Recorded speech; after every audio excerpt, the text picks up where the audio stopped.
Do your best. Let's go. Lions on 3. 1, 2, 3. Lions.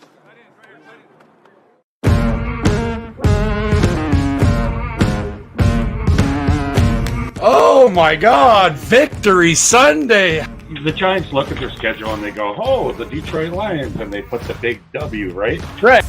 It's folks. It's everybody that is on the screen right now that is what makes this special, because this organization has been so bad for so long. Yet here we all are on a Sunday night at 7 o'clock, chopping it up about this football team, because winning 3 in a row and getting this done for the first time since 2017, and like Mark said, having some momentum for this fan base. When we played against the Patriots one game on Thanksgiving, I had a pretty good game too. And it was just, the atmosphere is just different. It's just, there is just, everybody's ready. You get a chance to wear the throwback uniforms. It was just fun. I think it's a mixture of both. I think you got to have a good program, but I think the city, the way it's viewed nationally, like the people in Detroit, the business people, the money makers, the marketers, they got to market Detroit different nationally.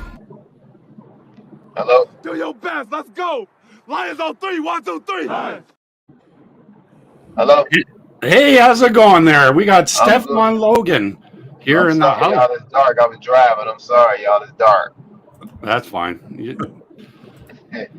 How's it going, bud? Man, everything all right, man. Everything all right. Just one day at a time right now. That's all. So what'd you think of the game there? You're our special guest today. I mean, like the guy said, like the commentator said, he said, man, you might see Detroit in Las Vegas, man. Like, they got a strong team. They done bought into everything that's going on. I mean, golf. Well, last time we talked, I was saying golf might not be the guy, but man, golf is doing his thing, man. I mean, he's doing a really good job. He got Montgomery that came in. They got them young receivers over there. They done bought into the system. That defense is doing what they need to do. They got that young DN from Michigan. And the whole team, man, just looking at what they did today, they're a solid team, and they all playing together. They're not beating themselves with mistakes. So, I mean, from watching them today, I think they're a pretty good team. So we also, everybody introduce yourself here. I thought it was a nail biter myself. Joe, what'd you think? All right. Yeah, I thought it was a good game. It was a shootout just like I expected. I didn't expect it to be like that high scoring, but I did predict a 3-point game. But JG Goff, he balled out like he should have, but I don't know. Just what did everyone else think? Hey, man, it was a fun game. I think for football fans out there, especially when your team wins this type of game. I think Joe and I discussed it earlier in the week. This type of game can give you a heart attack because you can enjoy watching it as much as you can as a football fan, because let's be honest, we all like offense. I think we would all prefer to see a 31-30 game in contrast to a 9-6 game. But you just always want to make sure that your team comes out on top, and we did. I didn't expect it to be this high scoring. I actually had 23-16 Detroit heading into the game. I thought defensively we were a lot healthier. Offensively, we were a lot healthier, and I thought our defense would play better against the Chargers offense than what it did. But am I shocked that Justin Herbert went out there and played like Justin Herbert? I'm not. Guy's a dude. Dudes go out there and do dudes types of things. Keenan Allen, an 11-year vet in the league, one of the most slept on, unheralded, unsung wide receivers of his era, a guy that has had over 100 catches 4 times in his career and been a big-time playmaker. He's there, Amon-Ra St. Brown. He may not make all the big-time splash plays downfield, but he's a third-down specialist. He killed us on third down today. He had a hell of a game. So, in the end, we were able to come out on top. I mean, that's really what it was. We were able to make just one more stop, I believe, than they did. And starting out 24-10 midway through the second quarter and blowing that lead, game turned out to be a 31-31 game in crunch time. But like I said, I think what really happened was the Chargers just extended too much energy having to come back, because 24-10 may not seem like that big of a deficit midway through the second quarter, but it is. Like 24-10, it's still a grind. It's only a 14-point game, but when you're the team that's down 24-10, you have to extend so much energy coming back offensively. Then you got to worry about the defense making key stops. So we were able to hold off. I'm very impressed. We did it at the Chargers. The Chargers aren't really a great NFL team. They've been kind of playing under themselves this season, I believe. I think that team is too talented to be 4-5 right now. And that's neither here nor there, whether it's the coach, whether there's something else deeper within that organization. But, we went on the road. We knew this was a dangerous game. I think everyone on this panel can agree heading into this game. None of us would have been shocked if Detroit would have lost. But the fact that they went on the road, regardless of how they won it, they won it. We're 7-2 now with 4 games in a row coming up with the Bears, the Packers, the Saints, then the Bears again. So let's take care of business. Yeah. Very, very well said, Walt, my partner. This game was like, for me, I thought it was going to be a problem. I said, numerous times before this game started that we were going to have to at least score 30 to win. I actually picked the Chargers to win the game. Not that I didn't think the Lions are any good. It's just I just thought that this was going to be a game that could wind up in the L column. But having said that we won the game, seen the game. Now this is the first time I told the guy, like we were saying before in the pre-show. This is the first time I call the Lions a Super Bowl contender, man. This is the first time I can say it with a straight face and not be like facetious or trying to be, a homer or anything like that. The reason why I say that, the Lions showed me coming off a bye that they could handle adversity. It's very easy, guys, to pack up this game as a loss. And score 20 something or lose the game and say, you know what, we're gonna just win our division games. But we went a step further, showed that we can play both ways. That's what I like about this team. Tony Romo referenced it many times, that the Lions can beat you 17-10 and run the ball down your throat, which we did today, run the ball, but we can also win a 38-35 matchup. You know what I'm saying? So for me, this just confirms what I think that a lot of people is kind of afraid to say it and act like it's like blasphemy to say. The Lions got a Super Bowl contender team, man. You know what I'm saying? Now, you may laugh and say, hey, well, Super Bowl teams don't give up 38 points, but you know what? It's situational, man. You know what I'm saying? Because you could play both ways. I think it's going to speak volumes. You know what I'm saying? Moving forward. Listen, the name of the game is, we know it's defense, but you're going to have to be able to score. You're going to have to be able to score some points. I like the diversity. I like Jameson Williams. Seemed like he was active. His body language was good. It seemed like he was engaged. This team, it just seems like, we know when St. Brown before he performed, he's a dog. He's going to bring it every game. But for me to have Jahmyr Gibbs now being featured more, which we all kind of waiting on, just speaks to like the depth of this team. The offensive line just put a big smile on my face today because they've done it for damn near 2 years straight where they've just dominated teams, man. And I think that enough's not being said about our offensive line. And Tony Romo again referenced it. He was excellent today, just breaking it down. And he don't have a leg to stand on with Detroit. He don't care about the Lions or anything like that. So I don't think he was just blowing smoke. I think he was just referencing a good team. You know what I'm saying? And for him to say this team could be in Vegas just speaks volumes. The guy knows what he's talking about. He knows football. The team carrying the mantra of our coach, man. You know what I'm saying? Laugh at him, say what you want, say he's not an X's and O's guy, but he got to be pretty damn smart because in some references I was kicking, like not kicking myself, but I was just like, why the hell are we going for? But you know what? That was a good decision. When we make it, it's good, but it's like when we don't make it, it's like, well, damn, we could have just took the 3 points and settled for that. But just like Joe said at the beginning, Joe was excellent in his comment about you're not going to be high-level quarterback play, Herbert, Mahomes, or anything like that by getting 3 points. I mean, you're going to be sent home packing. So for me, to wrap my take up, I just think that the Lions are – people just start recognizing them as a good. You're not 7-2 by accident. You know what I'm saying? You're not going to win a game like this if you're not a for real contender. And that's how I feel. You know what I'm saying? Because I just think that it's so many times in the past we've seen a game like that and the Lions would fold and the game would be over. You know what I'm saying? We would give the game up and it's over. You know what I'm saying? Time and time again, when they scored, we scored. When they scored, we scored. You know what I'm saying? So that did it for me, man. You know what I'm saying? 41-38 was good.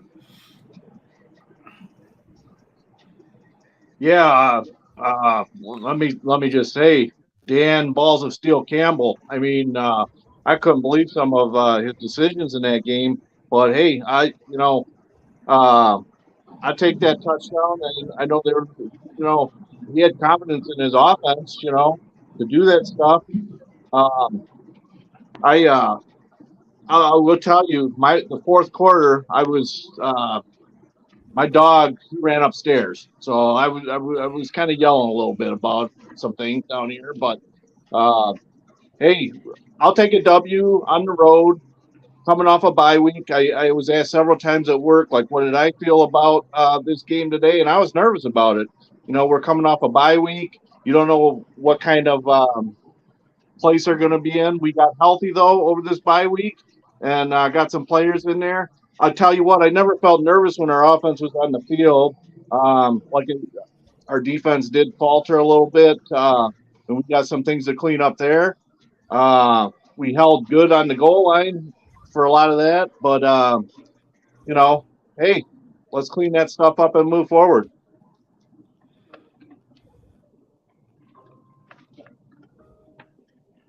Is it on me? Because I can't hear anybody. Yeah. I see. Okay. Yeah. All right. Yeah. I'm gonna tell you. Jared Goff, the stock is up, and I think that I'm not buying the stock, but the stock is up. He's proven that he's getting in that elite status, that top 10 status, and he's showing. Jared Goff is the Bitcoin of the league. Okay, he's a quarterback. They wrote him off, and they thought he was a joke, and it'd go away. He's not going away. Jared Goff is becoming the truth. He showed it today against an elite quarterback, against an elite team. He can shoot with the best of them. It was a great team game, despite what you say, because the Lions need this type of game. Every Lions fan wants to have this easy, we want to roll everybody over. We want everybody to be Carolina. To be elite and call yourself elite, you have to play games like this, where you give up a lead and you respond well. You have to play an elite quarterback in an elite way. And if he gives up the game to Jared Goff, and it's Jared Goff 80 yards down the field, it has to be done, okay? So every Lions fan looking at AG like, you're allowing 38 points. You're messing it up for us. Every Lions fan that I've talked to says we're elite, elite, elite until we lose. And then they say all this other nonsense, conjecture, and excuses. This was a great game to shut up all the stuff. We can score with anybody. We can play with anybody. We can go out west. We can come off a bye. We can play in prime time. You're killing all the excuses. This is what I'm seeing from this team. You don't play the best in the second half, and guess what? You finish out the game, and you are the victor.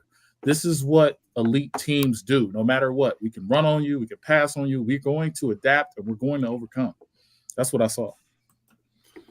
So we have a very, very special guest. Monty broke a record here. It was done since, I think, Java the Best in 2000. That's an old teammate. Didn't you play Stefan in 2011? I can't remember. Yes. Did you play? Yeah. So that Stefan was on that team where Monty broke off that 75-yard. His foot was on the line. It was so close. I don't think they could overturn it. We have a very special guest here. Stefan Logan also has the longest kickoff return in Lions history. And do you still hold the record for Pittsburgh Steelers all-time kickoff return with that extra game? I'm gonna. Yep. Oh, he's home now. I'm gonna pull this up. And I'm going to let this gentleman talk here. One second. I'll wait till he's set up. He's got a pretty cool light. He's got a pretty cool room here. Yeah, it's kind of changed a little bit because of my white poster and all this other stuff up in here. So it's in the background. It's in the background now. So y'all gonna be. You still hold that record for Pittsburgh, eh? Yeah, I still hold it. Right on. Here, I'm going to blow you up now. There Talk you go. about everything. I know you're short of time. And talk about your wife, because this was just Breast Cancer Awareness Month last month, and now it's November. So you got the spotlight here for a while. The fans would really love to hear from you. Man, thank you very much. What's your question? And guys, you pepper them with questions. Whoever wants to go first. My question is, I've known you for 10 years. I was there for training camp, and you had a long career, 2 years with the Lions. You played with Calvin Johnson. You had the longest kickoff return in Lions history and still holds that record. Your lovely wife, J-Lo. Yep, J-Lo, yeah, that's her. Are you comfortable talking about that? Yeah. Okay, so it was just before October, right? And she lost her battle with cancer, and we've known you've been on the show a couple times, man, that's tough to go through, and man, you really love that woman. I saw that. Yeah, I did. It is. I mean, it's been a crazy last couple of days, last couple of months, man. It's been real crazy not having her around, because we was attached to the hip. I mean, whatever I did, whatever she did, we always included each other. And then there's some of the things and the memories that you miss from us pillow talking, laying down watching TV, us watching football. I'm in front of the TV coaching, us going out and about, just having a good time. So but yeah, I mean, she taught me a lot. She changed me to be a better person, better man, be a better father, better husband. And she is truly missed. That's one thing I can say. She's truly missed, and I just, the days it's like a roller coaster right now. You just kind of like you rush in the days, but at the same time you want the days to be good, because you always want to have those memories and still have a good time. So, but right now it's just, it's a lot going on right now. But at the same time, I know what she will want. She will always want me to have a smile on my face and keep moving forward. That's what she would want. Oh, here we go. Hey, so what's going on, Stefan? I'm Walt Stringer from the podcast Lions Avenue. You guys can hear me? Yeah. Yep. Hold on, let me tell you just a quick, just a quick question about special teams in the NFL. Of course, growing up, I think. Hold on. I'm disconnected. Earpiece. I don't think he's the earpiece.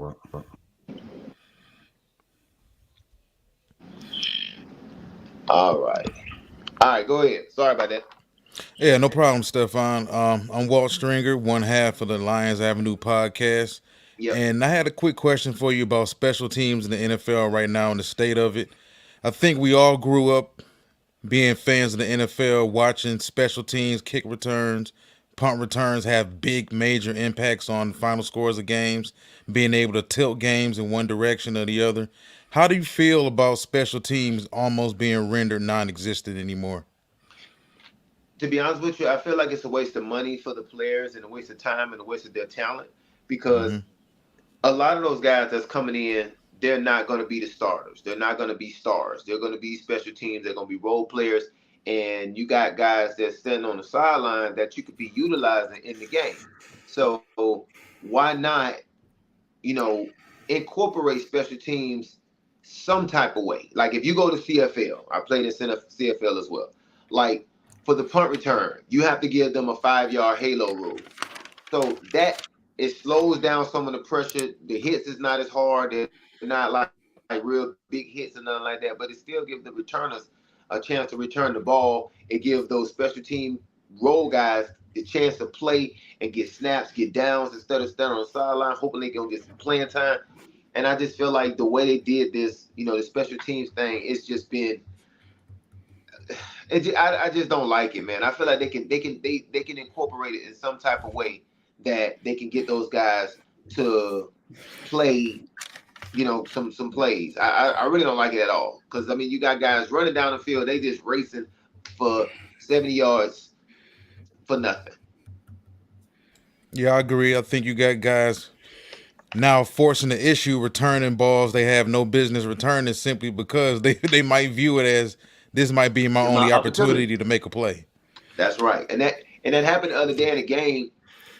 The guy kicked the ball, and the ball had dropped, and he had no choice but to pick the ball up, but because he was indecisive on what he needed to do. So I think that's one part of the game. I mean, you made a great point because that is true. Guys are back there and they like, this is my opportunity.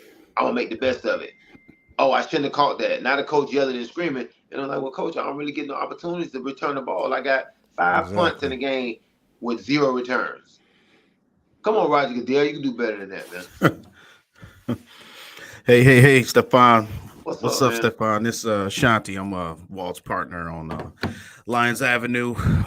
Stefan, one question here, man.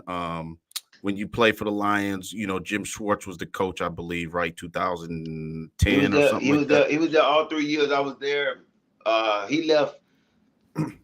He got there 2010. That was his rookie. That was his first year. He left, I think, 2015. Okay. Yeah, but what I'm Stefan and I just want to ask, how much does coaching matter? Like this is what I mean. Like, does the coach, like I see this team, the current Lions team play, and you always hear the cliche team is playing for their they're taking up the identity of their head coach. Okay. Like is that a real thing, Stefan? Is that like, or is it just like, okay, this guy just happened to be our coach and I'm just out here playing. I got God-given talent. The coaching really don't matter. You know what I'm saying? Yeah. Does it mean anything in the locker room during the week? Do you even engage with the head coach? Is it more so you the position coaches more than the head coach? You know what I'm saying? Just shed some light on the whole culture, head coaches. I always want to ask a question of a former player. You know what I'm saying? Does that really matter in the locker room? You know what I mean? Yes, and I'll give you one example because I played for the Steelers as well. Okay. If you watch the Steelers and how their players play and how their locker room and their culture and that Steeler nation, look at Mike Tomlin. Mike Tomlin is a player's coach. When you watch those guys, they get a little feisty every now and then, and you're like, man, Coach Tomlin don't really, he don't say much because he's like, this is what we practice this stuff. Mike Tomlin is a really, really good coach. I love Mike Tomlin, man. Jim Schwartz was a good coach too. It was just his first year, and he just took him a little time to grasp it. And I think he'll be a really good head coach now that he's got his first chance. But if you look at, I'm just using the Steelers as an example. When you look at their team, they got a couple of knuckleheads over there. Mm-hmm. Mike Tomlin, he liked that kind of stuff. He liked to have a couple of guys over there gonna talk a little smack. He gonna get in his meetings. He'll talk a little stuff on the sideline, and guys adapt to that. And if you want to take it to another team, you look at Deion.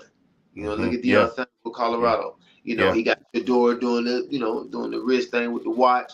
Those guys adapt to their coaches, and they adapt to the atmosphere. So now they utilize that. So some guys do it to hopefully propel their play on the field. Some of them just use it to try to boost their confidence.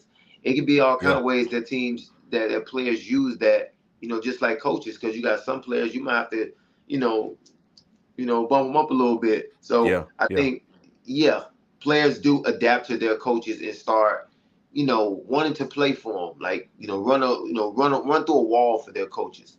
And that's what you want when you be a head coach. You want your guys to be willing to do anything and buy into what you're talking about and what you preaching, so that you don't have none of these issues like some of these other guys, like Josh McDaniels just got fired, and them guys are not saying, oh, he was this, that, and the third. So Stefan, could you see yourself on the sideline at some point? Maybe in a few. I know you're not saying you might not want to be a coach, but could you see yourself being a coach? You know what? I'll say this. I put my career on hold for my wife, and when I retired in 2019 from Canada, I had a coaching job coming straight out of from retiring from Canada. I had a coaching job in Pennsylvania, in Lock Haven University, and I was there for like maybe 2 months, and COVID had just came in. COVID had just hit. Everybody came home, so it was time for us to go back. And my wife was like, "Man, she was like, baby, I need you here. You know, I can't do this by myself." And I put my career on hold for my wife, and and it was worth it. I don't Understood. second guess it.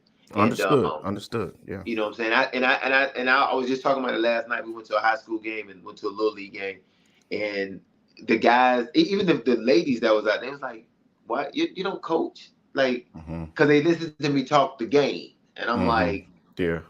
I say, but if I do coach, if I do, I would want to be. I would start in college, and then I can work my way up. But yeah, I would love to be on the sideline coaching, just to give back the knowledge that I have. Watching the NFL games, and I'm looking at the NFL coaches, I'm looking at the players, and I'm a players coach as well. I'm not a yelling and screaming type coach, but yeah, I mean, if I got the opportunity, I would love to get out there and be on the sideline and giving back to these young kids, man, and just showing what I learned and passing it back to them. Of course. Unmute. Hey, yeah. There you go. I thought it was Joe next, but I just wanted to know how you doing, Stefan? I'm good, man. How you doing? I'm okay.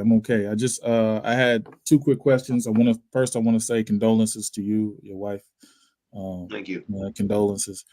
I want to express, I've had, several people in my family have cancer, and my heart goes out to you.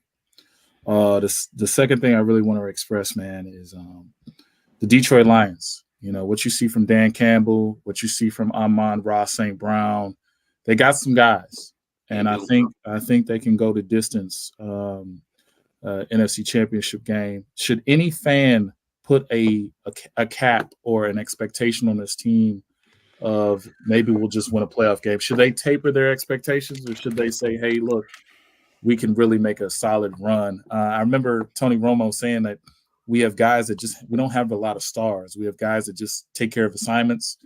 And, in my position, I feel like you need those stars. You need those Ndamukong Suhs. You play with Calvin Johnson. You need those it players. But do you think a team full of role players can really go the distance? And we see what they're doing. They're 7-2. They're not no joke. They're respected among the league.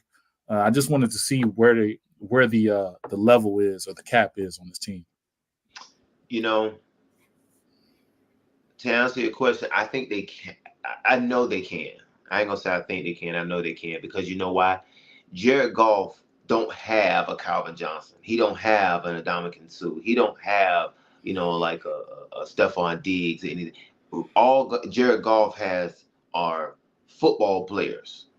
He got a running back. He got two running backs. He got them young kids out there catching that ball. And I saw number 11 today, and that boy there got some wheels on him. And he just need to get the ball out. He's Chris Paul facilitating that ball. That's it. That's all he need to do. And sometimes when you have those stars on your team, the play calling change. The first read gonna go to, just say for example, Calvin Johnson. He's gonna be the first look, the second look, the third look, and then then you got a running back like we had, like with Javid Best. Everything is game plan around those guys, to where now the quarterback, he's forcing the ball in there instead of reading the defense, whether they're in cover 2, whether they're shell cover 1.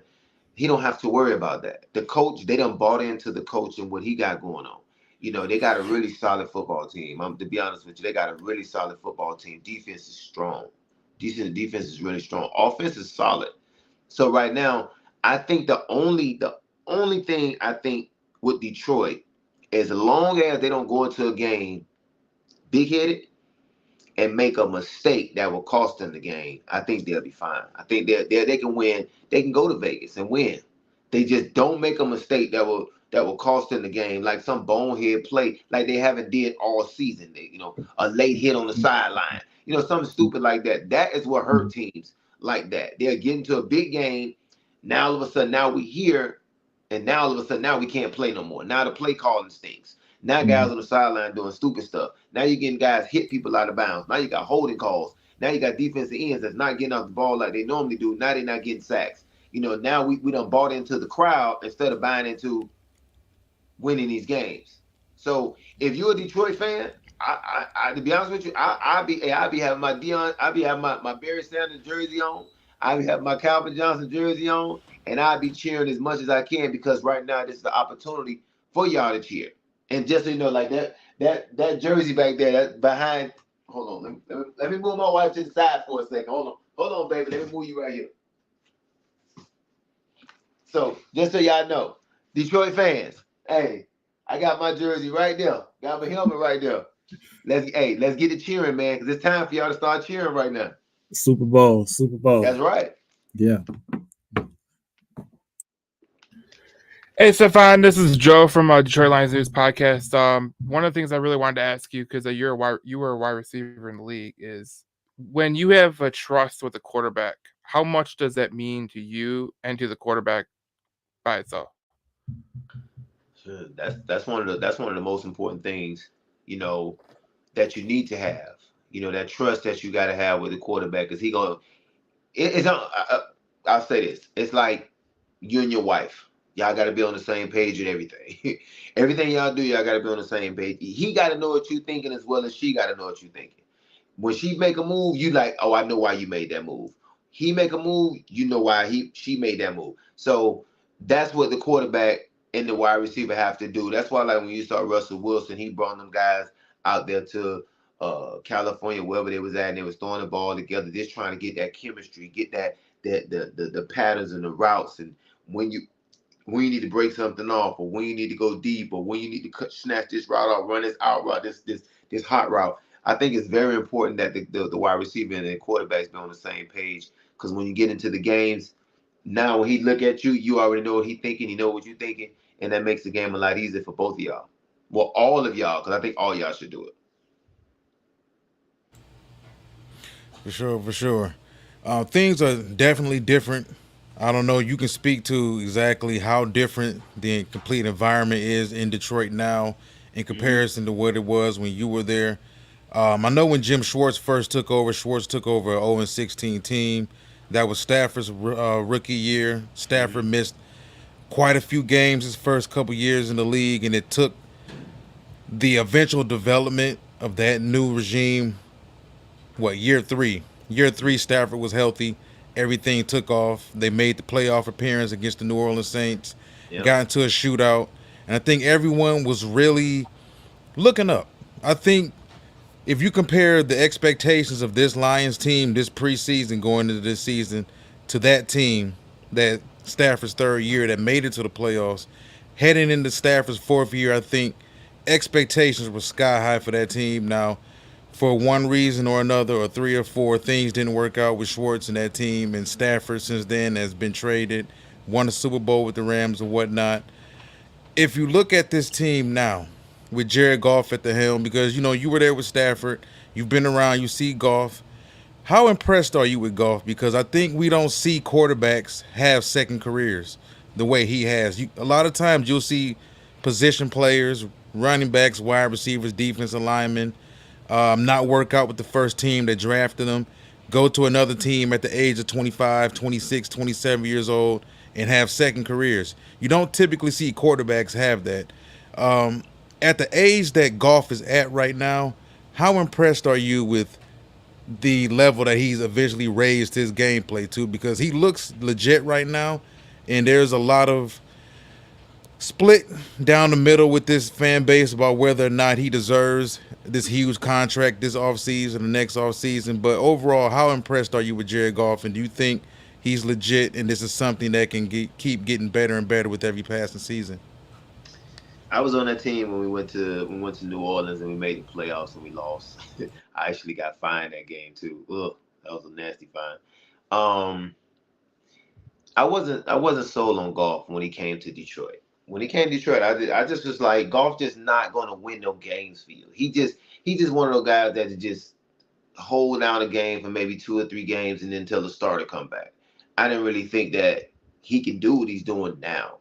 So it's one of those things. It's almost like a toss up. It's like, do we pay this guy, or do we wait next year and see him play again and then think about giving him a big contract to lead this team down the line in the future? So that one is a real toss-up, to be honest with you. I'm not real sure on what they want to do, because it, like, him coming around right now for a second, like you said, a second time. I mean, he looks really good. I mean, I'm not gonna lie to you. He looks really good. And I just like when we was talking about Dobbs out there on the field with the Vikings. He looks really good. This is his second time not being a starter right now because Kirk Cousins is out. But Goff,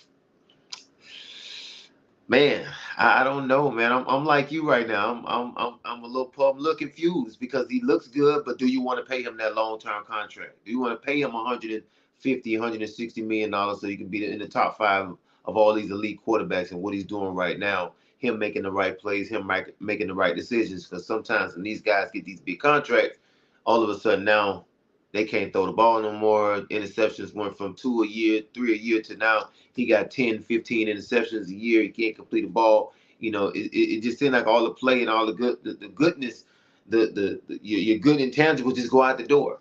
So, I mean, I think I'll give him another year, and then I'll see what I want to do far as if I want to pay him for a long-term contract or not. I'm sorry. Yeah, Stefan, you know, I want to ask this too. Is it, I think around the time you was on our squad, Stefan, I think we had that dreaded streak against Green Bay where we couldn't win, right? In Green Bay. Is that a thing? Is that like, is Green Bay like real intimidating? Like, what's the most intimidating place to play? Like, you know what I'm saying? Like, I know you played in a bunch of stadiums, but just is that a thing, or is just, man, I just go out and play, I don't care where it's at, you know what I'm saying, that thing? Because I think at the time we had lost man, a ridiculous amount in a row to Green Bay. Now we can beat them with no problem, you know what I'm saying? So what I'm saying is, Stefan, like, is it like, do you even think about that as a player? You know what I'm saying? Like, oh, well, don't go to, you know, Kansas City Arrowhead is very intimidating. You know, you're not going to be able to function. You know what I'm saying? In that environment, is that a thing, or is it just you just don't even care? Just go out and play. To me, I don't really care. I don't care where we play at. I always feel like that's my home field. You know, and everybody got different mindsets when it comes to playing these games. Some people feel like, you know, we playing at home, I got to show out in front of my fans and stuff like that. I'm like, you got to show out regardless, because you got people on TV watching and stuff like that. Because I was like I said, that streak that we had, you know, when I was in Detroit, and man, it just seemed like we just couldn't beat Green Bay. Even the time that we went and played Green Bay and it was freezing, we was beating Green Bay and they still came back and won. I'm like, how they came back and won and we was beating them? And I think the 3 years I was in Detroit, I think we beat Green Bay once, I think. And that's a strong think. But no, it's not hard to play in Green Bay. Like, it's really not.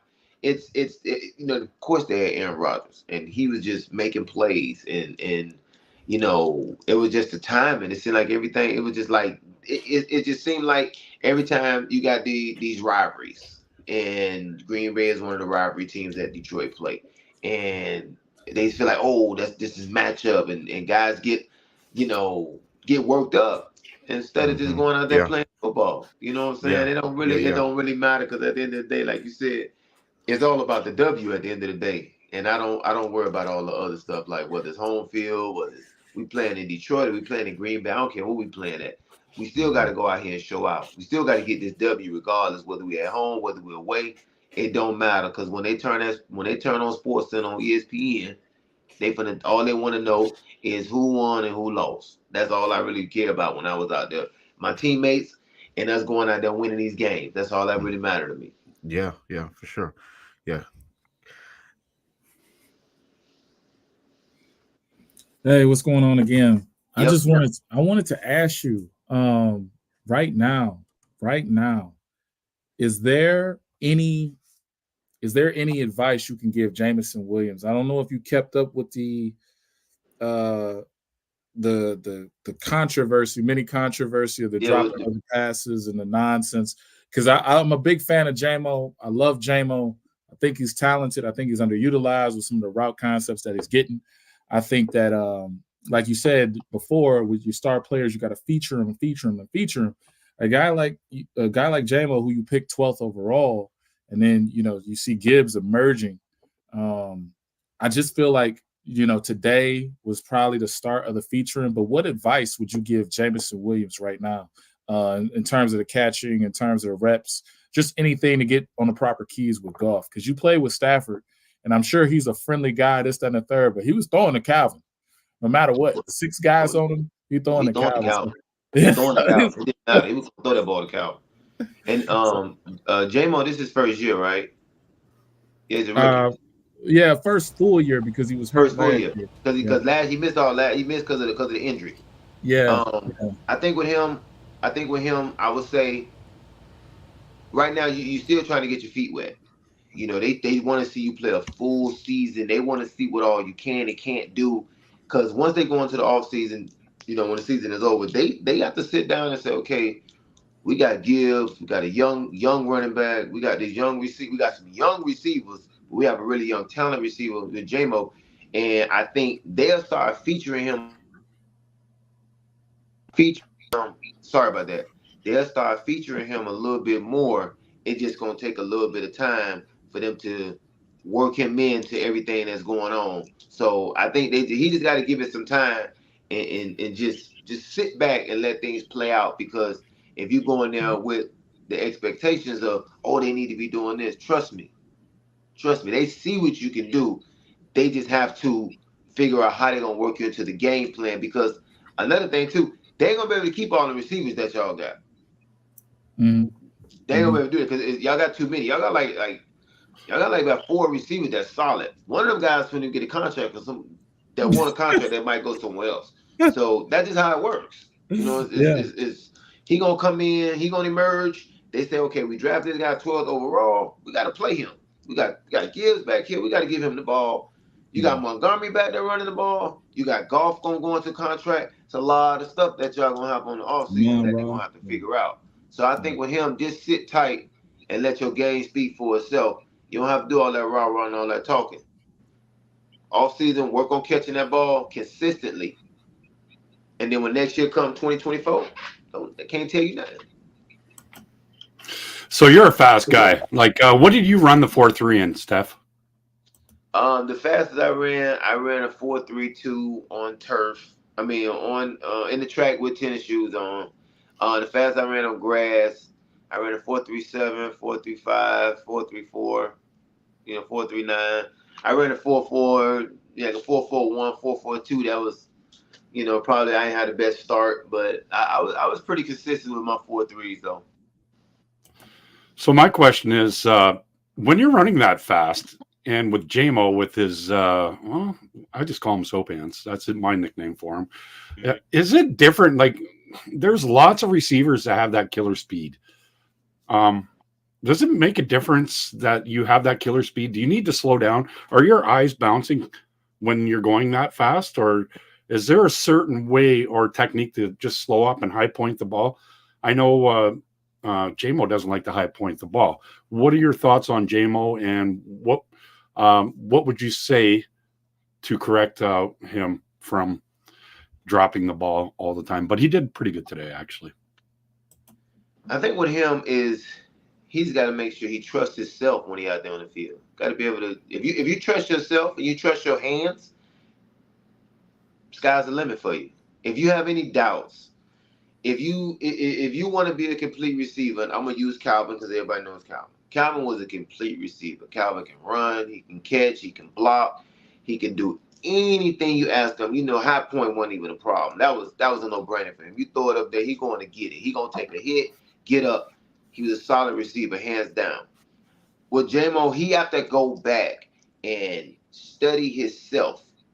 Because one thing I do know, if you got more than one person saying the same thing about you, they say, man, he inconsistent catching the ball. You lying to yourself, I can catch, but you done had 10 people say the same thing.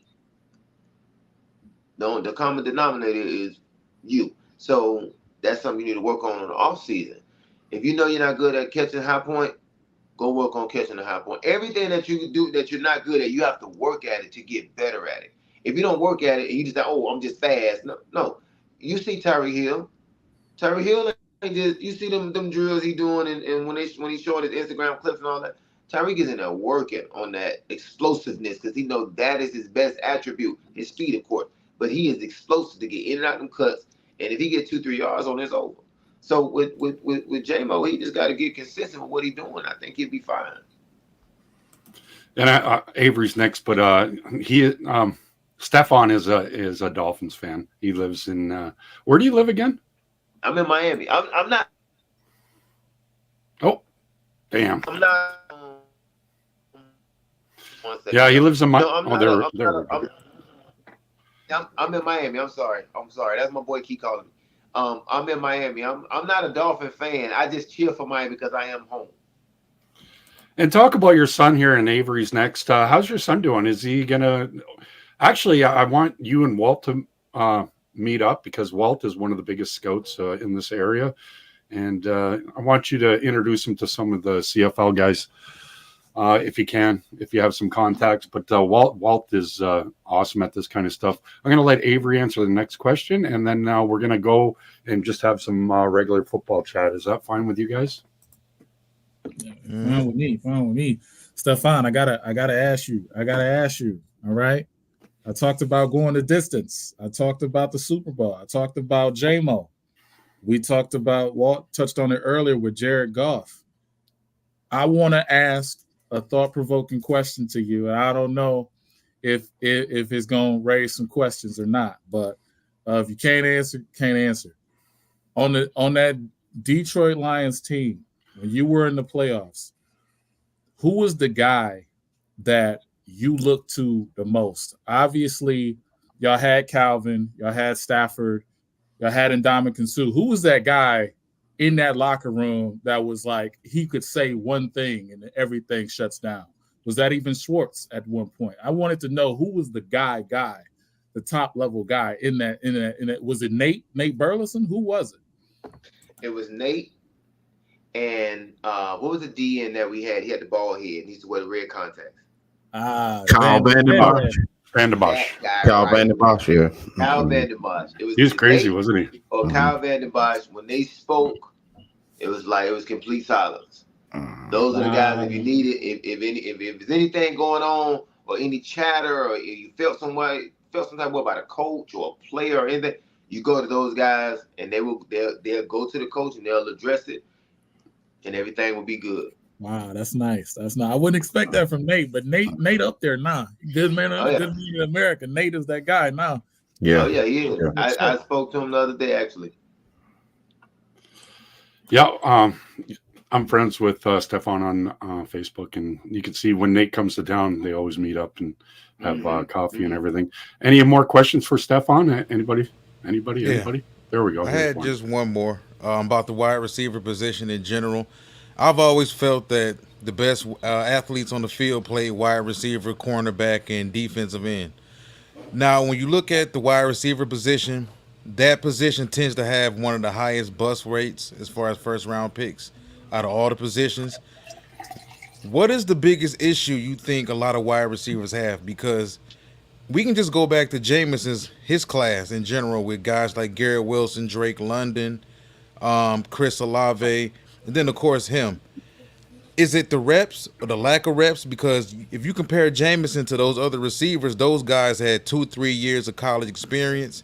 Jameson only had 1 year of college experience at Alabama. Now it was one hell of a year that he had at Alabama.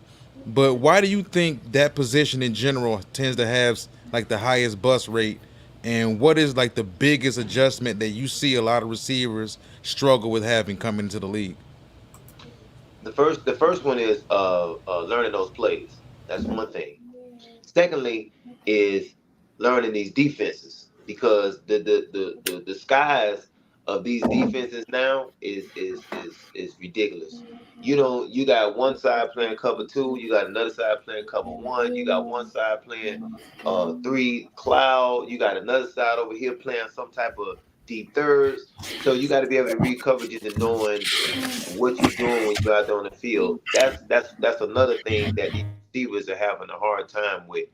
And another thing is everybody wants to be flashy and they wants to be the guy. When you get to the NFL, everybody was the man in their school. Everybody was that guy. He was that guy when he came out of high school, when he got to college, and then when he got to the NFL, he was that guy. But when you get to the NFL, all that stuff don't matter. Like when I was in Detroit, you know, you got, you know, Javid Best. He was a track guy. He was fast.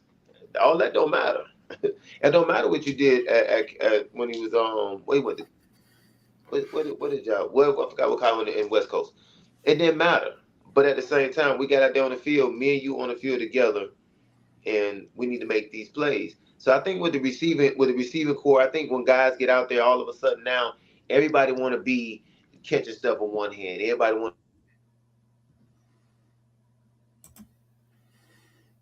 His son keeps calling.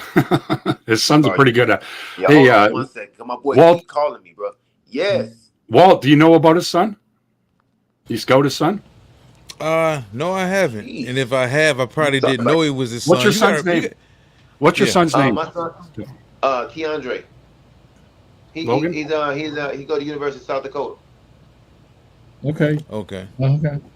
That's all Walt does is watch film. I seen you his clip he just sent me yesterday. He scored when they played North Dakota yesterday, and they won. It was losing. They ended up coming back and winning. I seen the clip he sent me yesterday. Bring him on. Send him the link. He coming out next year? He's a freshman in college. Oh, okay. He's a freshman in college. Me was talking yesterday, and I was asking him, like, because they have him playing slot, they have him doing like all the motion stuff, and I was kind of talking to him like, why they don't line you up in the backfield, like play I formation, doing what you do best. He's like, man, Dad, they just kind of have me moving me around. So I just kind of, because he be asking me, and then I try to give him some encouraging words. He be like, I want to play running back, and I say, well, you versatile. So you play return, you do kick return, do punt return, play wide receiver, play slot, play the motion guy, play the wing back, play running back, whatever they need you to play, you play it, and you be good at it. Don't be okay, you be good at it, you be great at it. So, I always do my best to give them encouraging words, because I know sometimes when you get to the next level, which is for him is college, and you're not playing your position, you feel like, oh, they don't trust me, or they don't think I'm good enough, and that's not the case. Sometimes you have a senior in front of you, they trying to get what they can for him, so when your time comes, you step in, and because they started running back, he's okay, it's not nothing great, but he's okay. You know what I'm saying? He's all right. My son is pretty good. I ain't gonna lie, he's pretty good. So I gotta ask a question. How the hell do you play in Baltimore? Is that like the worst place to ever play? Like, you played in Baltimore, what? No, 2 times? Two times? Is that the worst place to play? And did you ever win in Baltimore? Did you beat the Baltimore Ravens? Yeah, we beat them. Yeah, we beat Baltimore when I was in Pittsburgh. You talking about as far as you say worst place, meaning the atmosphere, or you talking about like the field or the fans or anything like that? I don't get it. Like, why Baltimore wins so much? They have the ultimate home field advantage. That's the way I look at it. They're a defensive team. They of course you see right now. I mean, they lost today, but they got Lamar Jackson. He gonna make plays, and sometimes we all ask ourselves the same question, like, how do Baltimore be winning all these games all the time? But they just got a football team. Lamar Jackson make plays. He put them in good position. Andrews at tight end. Odell is finally coming. I mean, I ain't gonna lie, I'm a fan of Odell. He just cannot stay on that field. Why? I don't know. I like when he's on the field. And they got that young kid from Virginia Tech. That young kid. That little young boy. Zay Flowers. Yeah. Flowers. So that segues into Boston College. Yeah, that segues into. I would say not Virginia, with the Boston College. That was my fault. Sorry. What about Stefan? Oh, go. I'm sorry. Go ahead. Stefan, I just wanted to ask. Now, how did you ever think that was it? The international games, like going over to London, and which I hate those games, man. I just think that what's the point to me? And did you ever think it would be a franchise in Vegas? You know what I'm saying? Like right now, you see the Vegas Raiders playing. I mean, do you think that that's a good atmosphere for a football team, like a regular team, you know, not just an event like a Super Bowl, but just, hey, they got a team. Did you ever envision a team being in Vegas was what I'm asking. No, but with the NFL, they all about money. So if you can squeeze a team somewhere that's gonna capitalize off some money, they gonna do it.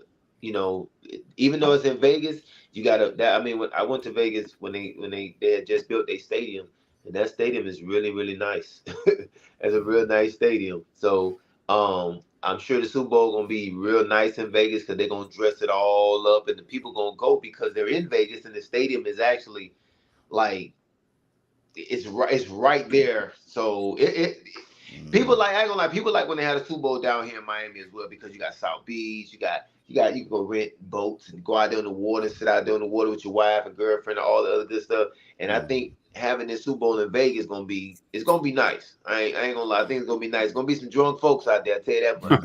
Lions gotta stay focused. They gotta stay focused. Yeah, you gotta stay focused.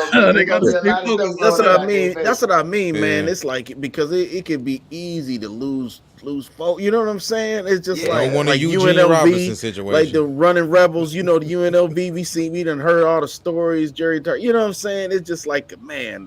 Now we seen the the hockey team won the Stanley Cup. The women's team won the WNBA championship. It just seems like, man, to have to actually play in Vegas. I never thought that. Because like the episodes of Ballers, I used to watch Ballers on HBO, and they was always trying to get a team in Vegas, that type of thing. So yeah, Jared Goff gonna be looking like Dwight Howard if you go out there. Yeah. Oh man, yeah. But that goes back to the question that the guy asked me about buying into with your coach. Y'all see what type of coach y'all have. So if your team go out there, one of your players, they go out there and they do all that kind of stuff, then he wasn't bought in. So that means, he don't play. He ain't gonna be playing in the Super Bowl because y'all coach is he don't look like a party animal. we gonna go out here, man. We're finna stick to our guns. We know what got us here. Let's play football. Let's have fun. We'll have fun after the game. So let's not go out here in Vegas and blow all this money going out here to gamble and hooking up with these, these sack chasers out here and stuff like that. Now we're in trouble. We got a game out here to play. So that tell you what kind of coach you got, what your locker room is. Mm-hmm. What do you guys? Let's go over the scores here today. The Colts 10, the Pats 6. That was a fucking, the Browns beat the Ravens. I didn't even realize that because I switched over to the Lions game. I was like, they're coming back. Like the Ravens were mollywhopping them at one time. Packers, thank God, lost to the Steelers. 49ers mollywhopped the Jags. That was surprising. Yeah, I was surprised by that one. Yeah. Vikings beat the freaking Saints. That sucked. Yeah, Jameson Winston caught fire, man. I mean, he was like leading them back. He really did. I think they scored 2 second half touchdowns. And he threw 2 interceptions, 2 at the end when they really needed them. When they really needed, that's his MO. That last one was so silly. That's his MO. That was dumb. That's famous Jameis to a T, man. Yep. What do you guys think about CJ Stroud? They won 30 to 27. Love CJ Stroud, man. If he isn't in the MVP conversation, this league is CJ that guy, man. Walt, we did this show, Walt. Remember, we did this show, and people was all over us on YouTube. Remember, CJ Stroud is that guy, man. I mean, you can just like temperament-wise, you can tell. When I was on the show with Walt and Asante, we were saying the same thing. They're gonna say he's a runner, and he's got. Oh man, I told you, I called him the Black Joe Burrow, man. Yeah, yeah. Like they just like temperament-wise, the way they manipulate the pocket, Arthur. Like I love Stroud, and like I was a guy who. Coming out of high school with him and Bryce and DJ Uyunglele and all those other dudes, I was a dude that was kind of like, okay, you know what? He may be good. I'm still a Bryce guy. But, people have been talking about Bryce being the bust of this and that. Quarterbacks go to different situations, different coaching staffs, different systems, different sets of skill position players, and everybody matures at their own rate. CJ, boy, CJ looked like he been there before. And then I think they got the perfect elixir going on. You got DeMeco Ryans, a defensive-minded head coach. Yeah. He's going to get the defense together. And I've always felt like the reason a lot of defensive-minded head coaches don't work out because it's too hard to really strike gold with the quarterback position. I would love to have a defensive-minded head coach with that guy at quarterback, because I think having that guy at quarterback that you feel like you can fully trust in a 2-minute drill or 4-minute drill before the game is really reaching that next level, it enables the defensive-minded head coach to do what he does best. And what is an elite quarterback's best friend? A great defense. A great defense, a defense that can consistently get you the ball back. And yeah, man, CJ looked like that guy, man. He is good. He's definitely benefiting from D'Amico Ryans. He's benefiting from the organization, but he's playing with receivers like Tank Dell. He's playing, he's playing with some guys like Nico. Guys look better. Guys, and they doing what they're supposed to do. And I appreciate you, bringing that up. Like Stroud is the man. Like Lions fans ain't for really, sure. Lions fans ain't really up on that. Well, I mean, they kind of got an outside shot to make the playoffs, right? I mean, at 5-4? I mean, it's not far fetched. Things right? about to get crazy in that AFC. Yeah, the AFC, especially since he lose to Baltimore this Thursday. Mm-hmm. Yeah, and that's what, and in a nutshell, that's why I kind of feel about the Lions a little bit. Like, okay, like we sitting at the table. You know what I'm saying? I mean, y'all know anything can happen. You know what I'm saying? I mean, not saying that we luck you. Well, I take that back. Stefan, you know this better than me. You play it. The ball, all we need is one bounce to go our way. One, one flag. Yeah, exactly. Exactly. So anything. I mean, Stefan, just talk about okay, let's just say, I mean, we looking ahead a little bit. The Lions gonna win this division. I think it's safe to say. You know what I'm saying? I mean, I don't want to disrespect anybody on the other teams, but I think they're gonna win the division. Not screw them. Talk about how do you think the atmosphere is gonna be? I know you played at Ford Field. I mean, do you it's gonna be nuts, man? Because you made the playoffs, but we played in New Orleans. We didn't get a chance to play in front of our home fans. I mean, it's going to be crazy, man. I just think that to have a home playoff game would just be the tip of the iceberg for this organization. You know what I'm saying? It's just a crescendo for this year from start to finish. You know what I'm saying? I mean, even though we talking about them going beyond that, but just talk about how do you think the atmosphere would be as a former player? You know what I'm saying? I mean, Detroit always had some pretty good fans. So I ain't gonna lie, they always had some good fans, man. They always was excited, even though we didn't have the great years, the great seasons, the great records. But the fans was still there every game, supporting, making sure we're doing a good job, and just cheering us on. So right now, I mean, all the Detroit fans, like I just said, everybody been waiting on this moment, and I know everybody is like this watching the games, because everybody wants them to win. Now it ain't even about wanting them to win now. Now they are winning. So what y'all seeing right now, that's their team. They have a playoff contender team. They look good. If you're looking at quarterbacks, up Jared Goff is up there right now. If you're looking at receiving core, their receiving core is up there right now. Running game is up there. Defense is solid. You have a good team. So now, instead of doing this, biting nails, now it's time to do this right now. Now it's time to let's go. Let's cheer these guys on. We have a really good football team, and like you said, they are going to win their division. The Green Bay, the Green Bays, and the Minnesota Vikings of the world.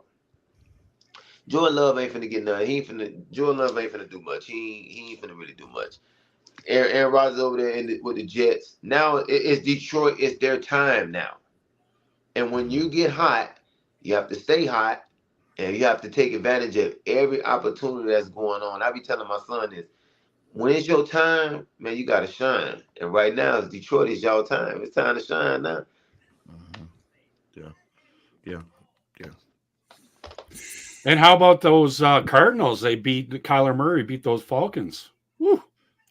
Damn bad loss. Any thoughts of that? And Cowboys demolished the Giants, of course. They destroyed my parlay. The Falcons can go straight to hell. How about that? We talking about Vegas? Those Falcons. They could take Arthur Smith and strap him to a rocket. All I care.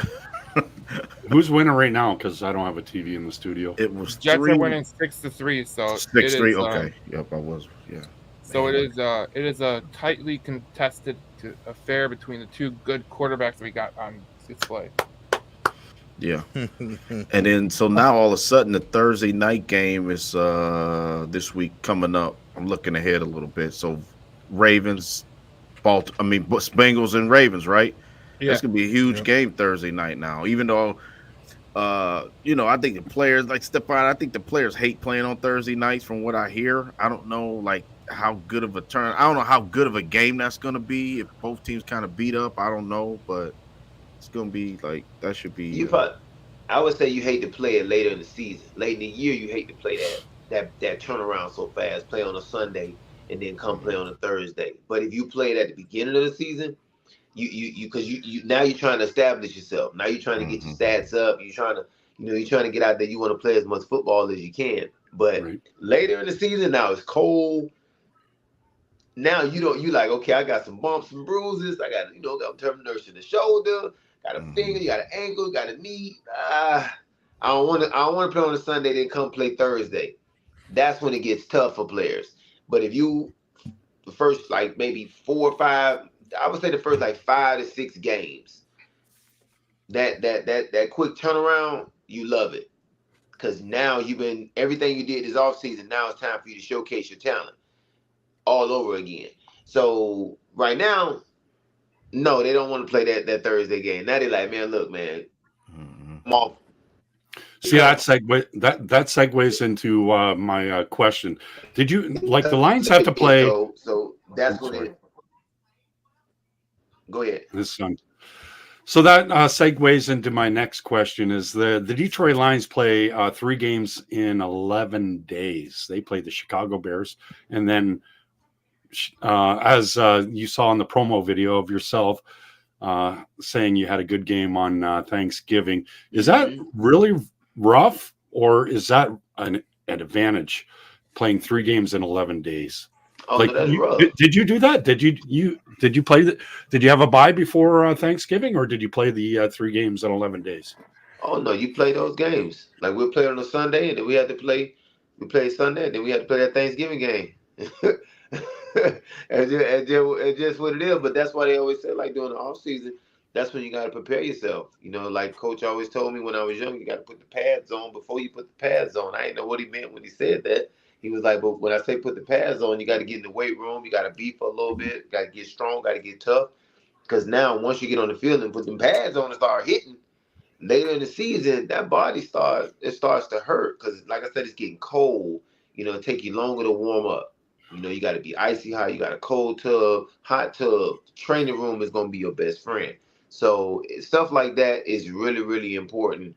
And when I be talking to some of these players, I always preach to them. I don't try to preach to them, but I always tell them, make sure you take care of your body because your body going to take care of you. That is your money. If you don't take care of your body, then, you ain't going to be able to get out there on the field and do what you need to do.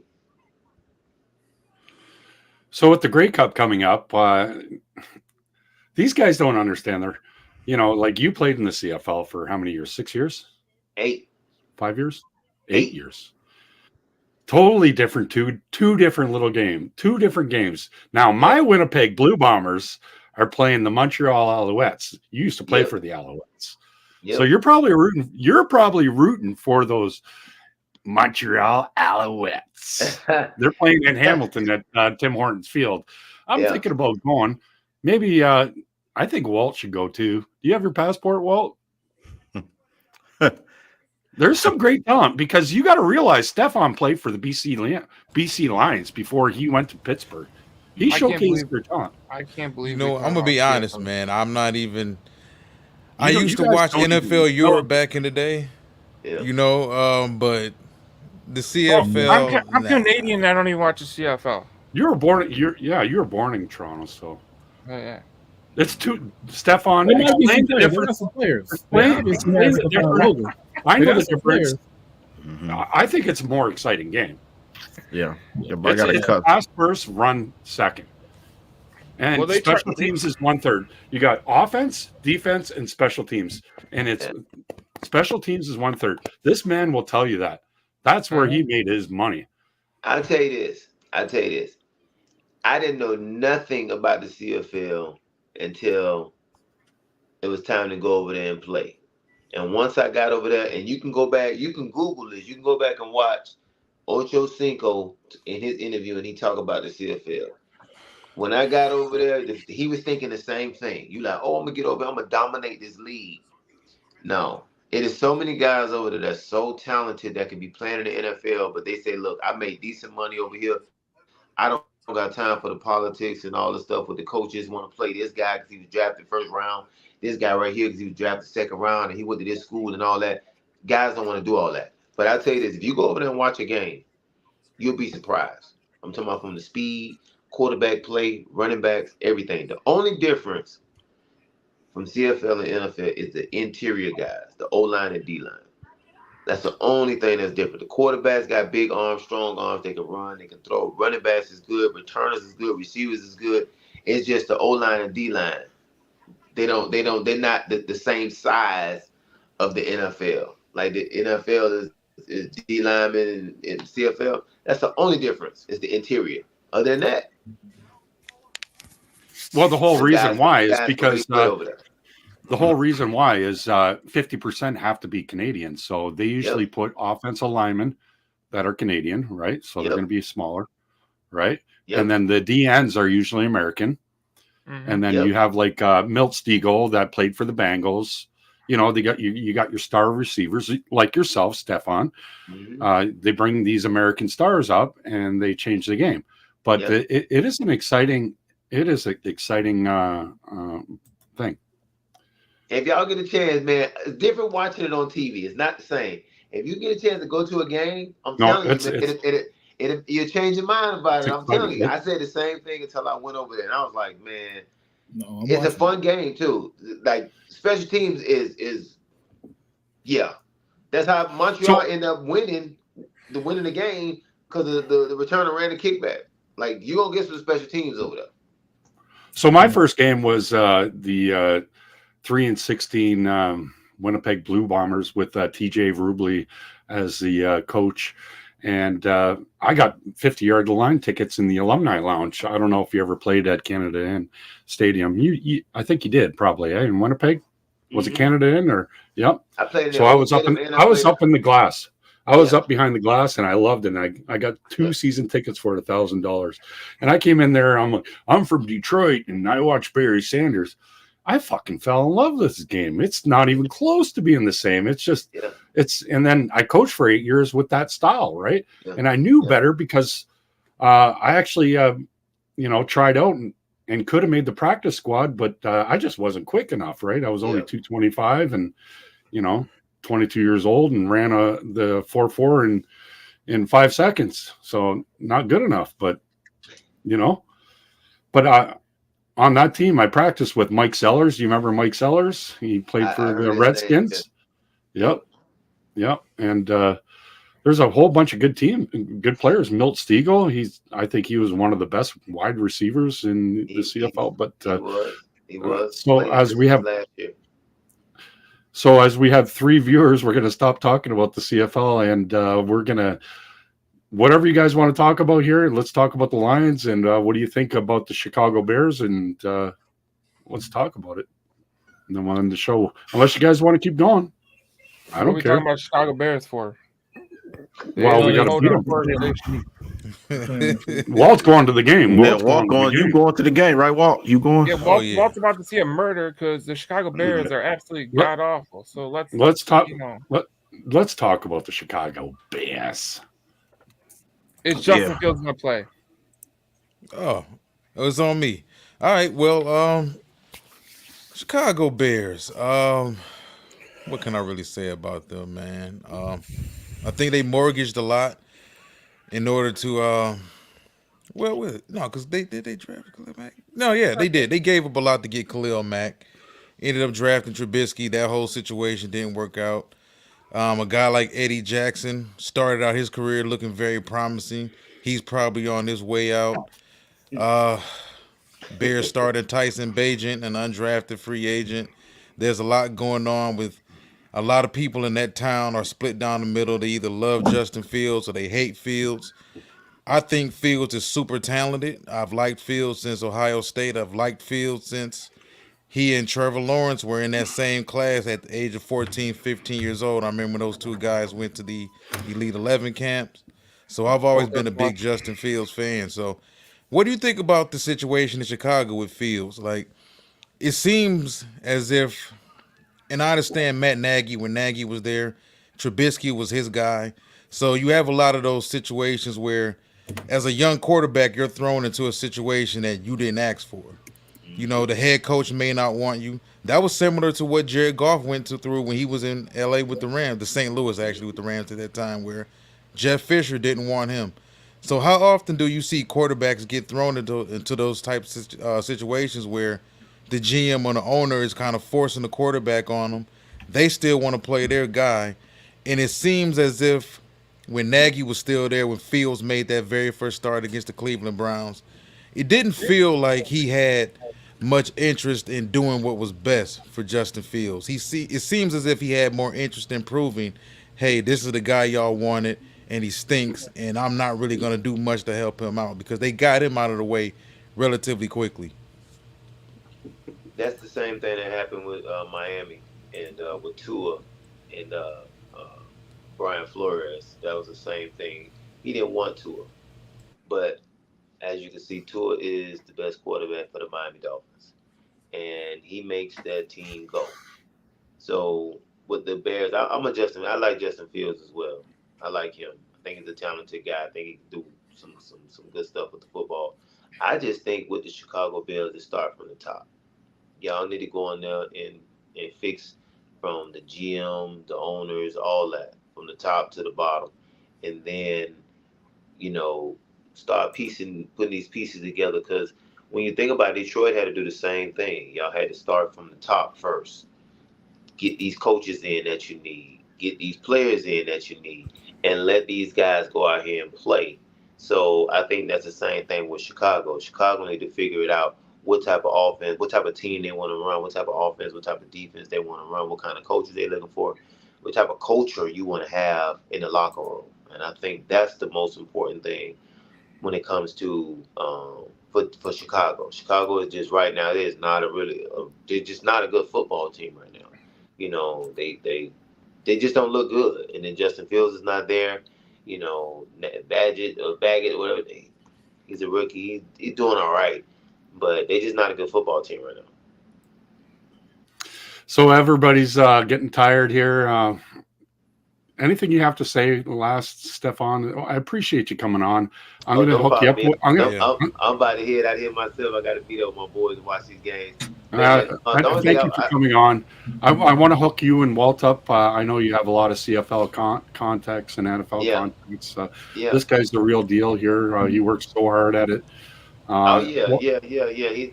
Just pass him my information, and man, we can chop it up, man. I know I got the coach that for Toronto right now. He was my running back coach when I was in Montreal. One of my guys I played with is the running back coach for Montreal right now. So we all in the chat. So he's excited about them going to the Grey Cup. So I'm gonna watch the Grey Cup too. You know, watch Winnipeg and Montreal. It'll be a good game for them. But but just to say to the fans and the people and even you guys, man, just thanks for having me on here, man. And it's always a pleasure, man. It's always fun to get on here and talk a little football sometimes. But people that know football. Talking football with these people out here, that don't know football. It's like, man, they give you a headache. They just be talking. Be like, what? So if I could have you on one more time this year, later in the year, say like no Vikings problem, man. Just let me know. You know, like I always say, man, just give me a heads up ahead of time, because I know I love you, brother. Around a lot, and I know even right now I move around a lot, a little bit more because I be trying to stay busy because of the passing of my wife. I try to stay busy all the time. But I don't try to stay too busy. I don't want to wear myself out. So, okay. But yeah, just give me a heads up, man. I jump on anytime, man. All right. Thank you. I appreciate it, man. Let's go. Lions on 3. 1, 2, 3. Lions.